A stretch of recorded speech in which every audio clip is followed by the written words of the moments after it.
Vinícius Júnior has never been a quiet footballer. He smiles loudly, celebrates loudly, argues loudly, and most importantly plays loudly. He is emotion walking on two boots, a footballer who lives every minute of the game as if it is his last. That is part of his magic, and part of what sometimes puts him at the center of debates, headlines, and controversy. So when reports and fan conversations began suggesting that Vinícius Júnior was angry with Xabi Alonso after El Clásico, the idea spread quickly. Any sentence that includes Vinícius, angry, and El Clásico is guaranteed to catch attention. But what does that actually mean? Where does football emotion stop and actual conflict begin? And how much of this is frustration from a difficult match rather than a deeper problem? This article takes a calm, football-first look at the situation, exploring why a player like Vinícius might feel frustrated after El Clásico, what role Xabi Alonso's decisions could play in that feeling, and why moments like these are often part of normal elite team dynamics rather than signs of crisis. El Clásico. A match that multiplies every emotion. El Clásico is not a normal football match.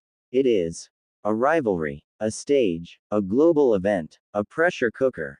Every touch is magnified, every mistake is replayed, every substitution is analyzed like a chess move deciding history. For stars like Vinícius Júnior, the expectations are suffocating and exhilarating at the same time.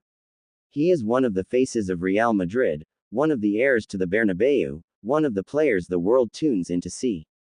So when El Clásico ends in disappointment, whether the issue is a defeat, a poor individual performance, or tactical choices that didn't work, anger is natural. Elite players are not robots. They hate losing, hate being substituted, hate feeling ineffective, and hate walking off the field knowing there was more inside them that didn't come out. In this sense, if Vinícius felt angry, it may not have been a personal hatred toward Xabi Alonso. More often in football, it is anger at the situation. Anger at the refereeing. Anger at missed chances. Anger at tactical plans that didn't click. Anger at the feeling of being contained.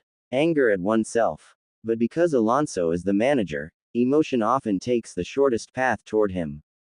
Where the frustration may come from: tactics, role, and responsibility.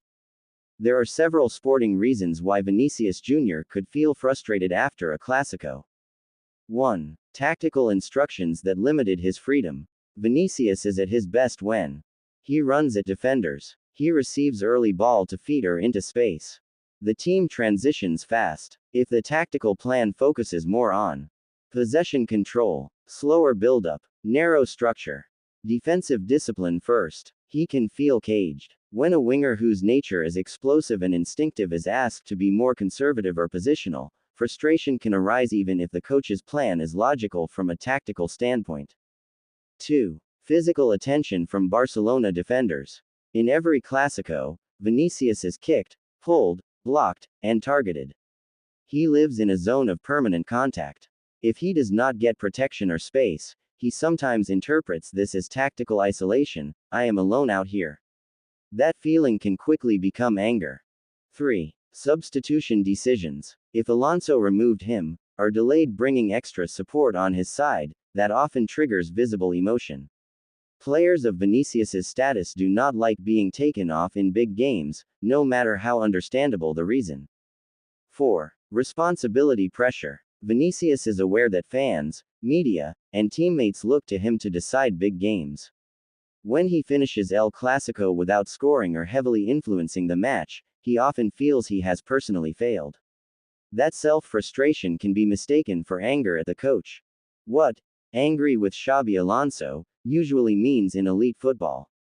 It is crucial to remember something simple. Anger in football rarely equals broken relationships. Players shout at coaches. Coaches shout at players. They argue in dressing rooms. They calm down 20 minutes later. Some possible meanings behind Vinícius was angry. Disagreement about tactics. Frustration about positioning. Desire to be used differently. Unhappiness with being substituted. Emotional spillover from match intensity. Feeling unprotected by referees and expecting stronger defense from coach in media comments. None of these automatically equal permanent conflict. In fact, Some of the greatest football dynasties in history were built on creative tension between demanding stars and demanding managers. Xabi Alonso's viewpoint: discipline, structure, and team over individual. Xabi Alonso represents a generation of coaches who value structure, compact blocks, coordinated pressing, role clarity. He also played under tactical masters such as Guardiola, Mourinho, and Ancelotti. From them, he learned a principle he applies now. No player is bigger than the system. This does not mean he undervalues Vinícius. On the contrary, he understands exactly how decisive the Brazilian can be. But he also knows that in matches like El Clásico, abandoning structure just to give freedom to one player can be suicidal. So, when he makes decisions that frustrate Vinícius, tighter starting position, deeper defensive duties, even substitution, they often arise from strategic reasoning rather than personal targeting. From Alonso's perspective, a moment of anger is acceptable.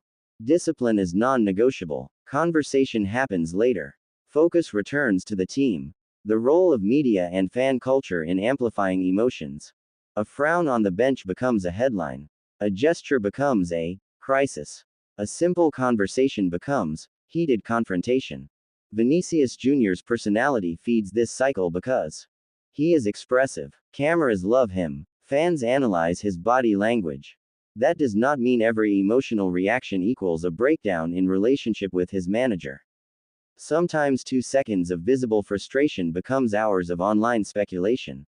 Inside the dressing room, what usually happens next? In elite clubs, situations like this follow a familiar pattern. Cool down period. Emotions settle after the game. Private conversation.